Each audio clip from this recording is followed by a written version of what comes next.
सर्वांना नमस्कार. तर आजचा भाग लिहिताना मला आमच्या लहानपणीच्या खूप साऱ्या आठवणी आठवल्या. तर तुम्हालाही तशाच आठवणी हा भाग वाचल्यानंतर आठवतील. आणि हो, कमेंटमध्ये तुमच्या लहानपणीच्या ह्या गमती-जमती तुम्ही मला भली मोठी कमेंट करून सांगू शकता. मी तुमच्या कमेंटला नक्की रिप्लाय देईन. तर चला वळूयात कथेकडे. सर्वांना नमस्कार. रॉयल शेतकरी भाग 213 मराठी कथा. अस्मीची प्रसूती अगदी सुखरूप पार पडली होती आणि वाड्यावर एका छोट्याशा बाळकृष्णाचे आगमन झाले होते. हॉस्पिटलच्या वार्डात हॉस्पिटलच्या वार्डमध्ये आनंदाचे वातावरण पसरले होते. बाळ आणि आई दोघेही सुखरूप असल्याचे पाहून प्रत्येकाच्या चेहऱ्यावरचा ताण नाहीसा झाला होता. चैतन्यने बाळाला गोंजारून हळूच शिवमराजांकडे पाहिलं आणि म्हणाला, शिवम दादा, आता अस्मी एकदम ठीक आहे. तुम्ही आणि प्रियाताई घरी जाऊन या. मुलं काल रात्रीपासून घरी एकटीच आहेत आणि त्यात माझ्या पौर्णिमेला तर रात्रीच्या वेळी कोणाच्या ना कोणाच्या कुशीत झोपायची सवय आहे. रात्र कशी गेली असेल मुलांची कुणास ठाऊक. त्याच्या त्या काळजीयुक्त शब्दांवर शिवमराजेंनी हसून चैतन्याच्या खांद्यावर विश्वासू हात ठेवला आणि म्हणाले, अरे चैतन्य, उगाच काळजी कशाला करतोस? प्रियांशवर माझा पूर्ण विश्वास आहे. तो घेईल सगळं सांभाळून. आणि त्याने नक्कीच सगळं काही व्यवस्थित सांभाळून घेतलं असेल. तसंही आज सकाळी आबासाहेब, अतुल, जान्हवी, वहिनी आणि आई बाबा तर गेलेच आहेत ना वाड्यावर तिकडे. मग एवढी चिंता कशाला करायची? बरं आम्ही निघतो. मी लगेच येतो. जाऊन पुन्हा तुम्हा दोघांसाठी गरमागरम डबा घेऊन येतो. शिवमराजेंनी बाळाला मायेने कुशीत घेतलं. प्रियानेही बाळाचे चुंबन घेतलं आणि अस्मीच्या डोक्यावरून आपुलकीने हात फिरवला. आता आईसाहेब नव्हत्या, तीच आईसाहेबांची जागा चालवणार होती. ते दोघे निघणार तेवढ्यात अस्मी हसून म्हणली, दादा, घरी पोचल्यावर आधी मला एक व्हिडिओ कॉल कर ना. मला एकदा सगळ्या मुलांना बघायचंय आणि वाड्यावर चाललेली त्यांची धमाल पण बघायची आहे. तिकडे वाड्यावर पंगत पार पडल्यानंतर अतुल आणि जान्हवी मुलांसोबत ओसरीत गप्पा मारत बसले होते. बरं प्रियांश राजे, आज तुम्ही शेफ बनून कमाल केलीत. पण हे सांग, ही तुमची लहान तोंडी मोठा घास घेणारी म्हणजे आपली पौर्णिमा, हिला बटाटे उकडण्यापासून ते पोळी लाटण्यापर्यंत काही त्रास दिलात का तुम्ही? नाही ना? अतुलने मिश्किलपणे डोळा मारत विचारला. काका, मी का त्रास देणार? पौर्णिमा लगेच गाल फुगून मध्येच बोलली. उलट प्रियांशनेच माझे कान ओढलेत आणि शिवांशी ती माझी पोळी पाहून हसत होती. जान्हवीने तिला जवळ घेत हसून विचारलं, अरे रे, मग तू काय केलंस पौर्णिमा? मी मी त्यांना सरळ ठणकावून सांगितलं की पोळी वाकडी असली तरी पोटात जाऊन गोलच होणार आहे. आत्या सांगते ते एकदम बरोबर असतं. पौर्णिमेने आपली मान अगदी ताठ मानेने उत्तर दिलं. हे ऐकून अतुल आणि जान्हवी खदखदून हसले. आबासाहेब आणि आजी आजोबाही ओसरीत बसून मुलांचे हे गोड हसणे कौतुकाने पाहत होते. तेवढ्यात वाड्याच्या दारात शिवमराजेंची गाडी येऊन थांबली.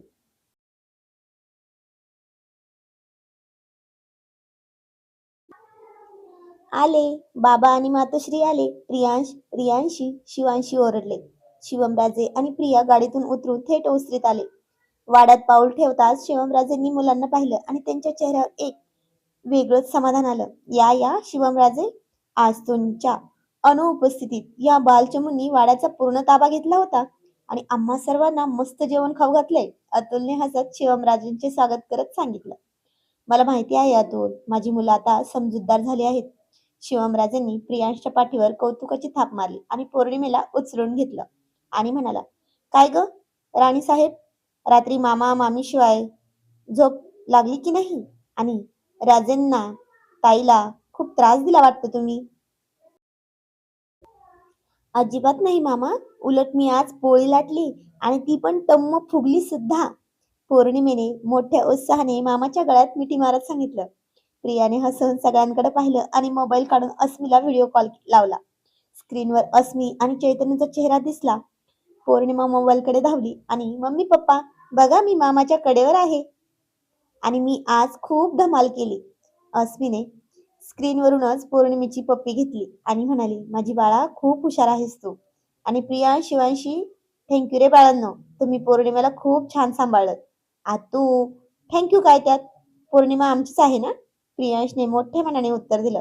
व्हिडिओ कॉलवर मुलांचा तो आनंद वाड्यावरचा तो खमंग वास आणि सगळ्यांच्या चेहऱ्यावरचं गोड हसू पाहून हॉस्पिटलच्या वार्डात बसलेल्या अस्मीच्या डोळ्यात आनंदाश्रू आले.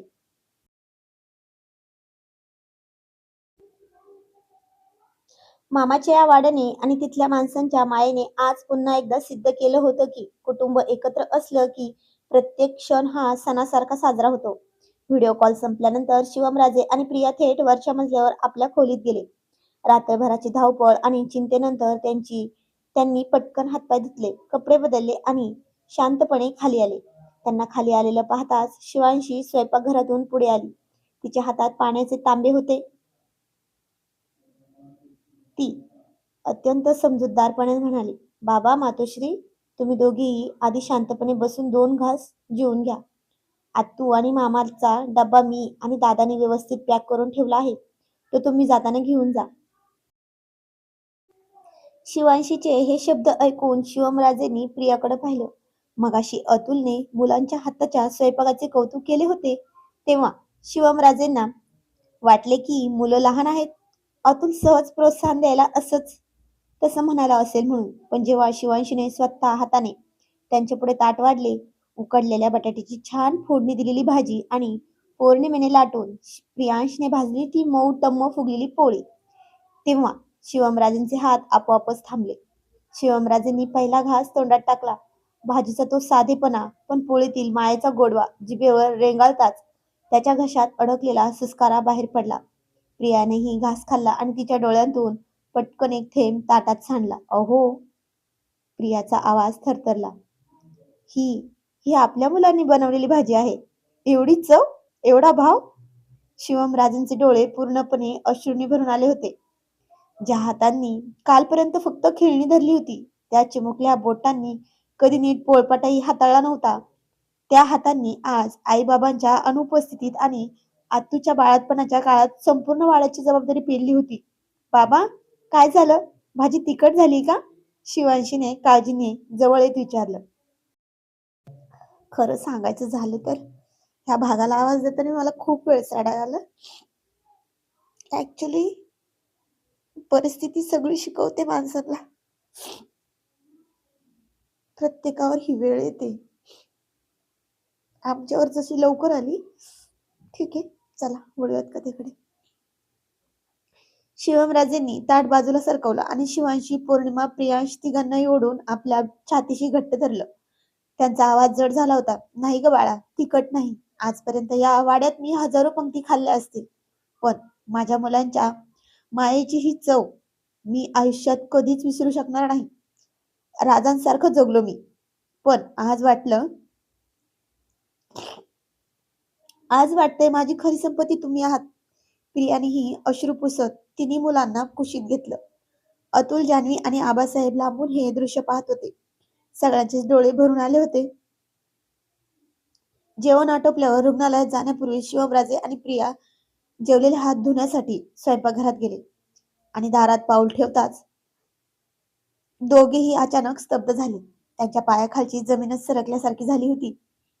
समोरचे दृश्य पाहून प्रियाच्या तोंडून शब्दच फुटेनासा झाला.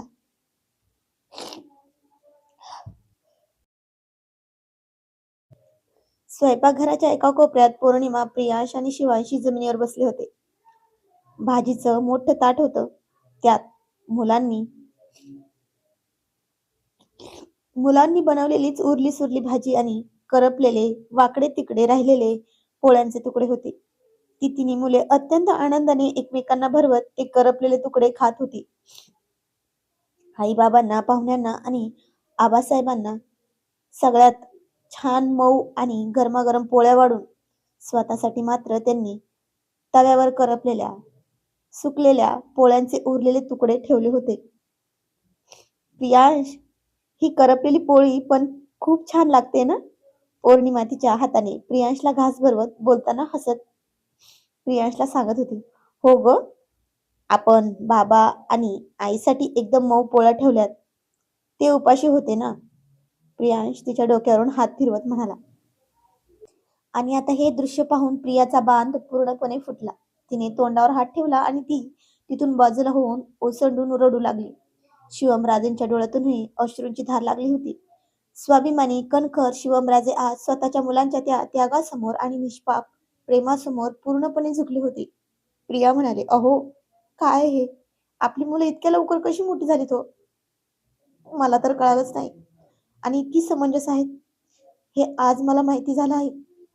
तर शिवमराजे प्रियाला जवळ घेऊन तिचे डोळे पुसत म्हणले, ओ राणी सरकार, ही तुमची मेहनत आहे हो, सगळी. तुम्ही त्यांना योग्य संस्कार दिले आणि आता तेच पुढच्या पिढीला जाणार आहेत. मानलं हो तुम्हाला. राणे सरकार, संस्कार केवळ शब्दातून दिले जात नाहीत हो, तर ते रक्तामध्येच आणि मातीत भिनलेले असतात. आज मामाच्या या वाड्याने त्यांचा जिवंत पुरावा दिला आहे, दोघांच्या रूपामध्ये. शिवमराजे आणि प्रिया हातात जेवणाचा डबा घेऊन पुन्हा हॉस्पिटलच्या खोलीत पोहोचले. दोघांच्याही चेहऱ्यावर हास्य आणण्याचा प्रयत्न होता, पण पण काही उपयोग झाला नाही. काही वेळापूर्वी वाड्यावर घडलेल्या त्या भावुक प्रसंगामुळे दोघांचेही डोळे लाल झाले होते आणि अश्रूंनी सुकलेले स्पष्ट दिसत होते. घरात पाऊल ठेवताच खाटेवर बसलेल्या दारात पाऊल ठेवताच खाटेवर बसलेल्या अस्मीची तीक्ष्ण नजर थेट त्यांच्या चेहऱ्यावर गेली. भावा बहिणीचा उतरलेला आणि भावुक झालेला चेहरा पाहून अस्मीने एका क्षणात ओळखले, घरी नक्कीच काहीतरी घडले आहे म्हणून, आणि हे दोघे रडले तर नक्कीच आहेत म्हणून. पण काय झाले हे तिला माहिती नव्हतं ना.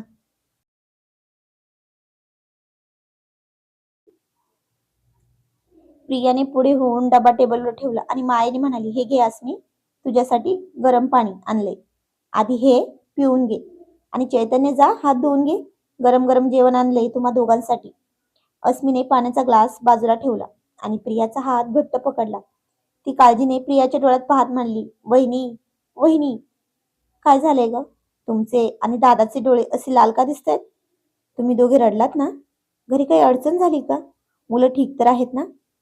प्रियाने मनाचा हिया करत डोळ्यातील पाणी रोखलं आणि तिच्या डोक्यावरून हात फिरवत म्हणाली, अगं काही नाही ग अस्मी, तू उगाच भलते सलते विचार करू नकोस. आधी शांतपणे जेवून घे. पोटात अन्न जाऊ दे, मग आरामात सांगते ना तुझा दादा काय आहे ते. चैतन्य हात धुवून आला आणि दोघेही जेवायला बसले. प्रियाने डबा उघडून दोघांच्या ताटात गरमागरम भाजी आणि त्यात छोट्या छोट्या वाकड्या तिकड्या पण प्रेमाने शेकलेल्या पोळ्या वाढल्या. अस्मीने भाजीचा पहिला घास खाल्ला आणि ती थोडी थबकली. डोळे मिचकावत ती म्हणाली, ए वहिनी, भाजी खूप छान झाली ग, पण जरा तिखट नाही का लागत आहे? तिकडे चैत्रने हातात पोळी घेतली. ती नेहमीपेक्षा अगदी लहान आणि आकार थोडा वेगळा असलेला पाहून तो हसून म्हणाला, ताई, जेवण तर मस्तच वास सोडते, पण तू केव्हापासून एवढ्या छोट्या छोट्या पोळ्या बनवायला लागलीस ग? आपल्या वाड्यावर तर नेहमी मोठ्या पोळ्या असतात ना. अस्मी आणि चैतन्याचे हे बोलणे ऐकून प्रियाने नकळत दारात उभे असल्या शिवमराजांकडे पाहिलं. प्रियाच्या डोळ्यातून पुन्हा पाण्याचा बांध फुटू लागला होता. शिवमराजेंनी एक दीर्घ श्वास घेतला. ते हळूच पुढे आले आणि त्यांनी अस्मी आणि चैतन्याच्या खांद्यावर अत्यंत मायेने आपले दोन्ही हात ठेवले आणि म्हणाला, कसं वाटलं जेवण? प्रामाणिकपणे सांगा हं. शिवमराजांचा आवाज जड झाला होता. दादा, खूप भारी झालंय जेवण. भाजी आणि पोळी दोन्ही अप्रतिम झालं आहे. या जेवणाला एक वेगळीच गोड चव आहे रे. चैतन्य तोंडातील घास चावत म्हणला. शिवमराजांचे डोळे भरून आले होते. ते गदगदल्या आवाजाने म्हणले, चैतन्य, ही लहान पोळी प्रियाने नाही तर तुझ्या छोट्या पौर्णिमेने तिचे चिमुकले हात पोळून लाटले आहे. त्या पोळीसाठी लागलेलं पीठ अस्मी तुझ्या प्रियांशने स्वतःच्या हाताने भिजवलं होतं. आणि ही भाजी जिची चव तुला तिखट वाटली, ती भाजी माझ्या राणी सरकारच्या शिवांशीने स्वतः उकडून आणि फोडणी देऊन बनवली आहे. हे ऐकताच अस्मीच्या हातातला घास ताटातच राहिला. चैतन्य स्तब्धच झाला. खोलीत एक गढूळ शांतता पसरली. शिवमराजे पुढे म्हणाले, आम्ही घरी पोचलो तेव्हा मुलांनी आम्हाला आधी पोटभर जेवू घातलं आणि आम्ही जेव्हा किचन मध्ये हात धुवायला गेलो ना, तेव्हा ती तिन्ही मुलं कोपऱ्यात बसून करपलेल्या सुकलेल्या पोळ्यांचे तुकडे आनंदाने खात होती रे. कारण त्यांना त्यांच्या आईबाबांना आणि पाहुण्यांना चांगलं पोळ्या खायला घातल्या होत्या. स्वतः उपाशी राहून, स्वतः करपलेलं खाऊन त्यांनी आपल्यासाठी हा डबा पाठवलाय. शिवमराजांचे हे शब्द अस्मी आणि चैतन्याच्या काळजाला थेट भिडले होते. अस्मीच्या डोळ्यातूनही अश्रूंची धार लागली. तिने लगेच ताटातला दुसरा घास घेतला आणि रडत रडतच म्हणाली, नाही दादा, भाजी अजिबात तिखट नाही. उलट अशी चव मी आतापर्यंत कधीच चाखली नव्हती. माझी मुलं माझी मुलं एवढी मोठी झाली का रे? चैतन्याने डोळे पुसत पोळीचा घास घेतला. त्याचे हात थरथरत होते. दादा, काय असतं ना, जेव्हा एखादी परिस्थिती अशा शेतकरी कुटुंबावर येते तेव्हा ही मुलं वयाने लहान असली तरी अचानक मोठी होतात रे. शेतात मातीशी खेळणारी अन मनात मायेचे संस्कार घेऊन मोठी होतात. हे आज सिद्ध झाले रे. प्रियाने अस्मीला जवळ घेऊन तिचे अश्रू पुसले. हॉस्पिटलच्या त्या लहानशा खोलीत आज अन्नाचा प्रत्येक घास हा अश्रूंनी आणि मुलांच्या असीम प्रेमाने भिजला होता. एक शेतकरी घटा एक शेतकरी घराण्यातील संस्कार आणि मुलांची ती निष्पाप माया पाहून तिथे उपस्थित असलेल्या प्रत्येकाच्या काळजात कौतुकाची आणि भावनुकतेची लाट उसळली होती. तर आजचा भाग कसा वाटला ते कमेंट मध्ये नक्की सांगायचं आहे. आणि उद्यापासून स्टोरी जरा बिल्डअप करून थोडीशी पुढे जात आहे. त्यामुळे नवीन स्टार्टअप, नवीन स्टोरी. ओके, धन्यवाद. Thank you for watching.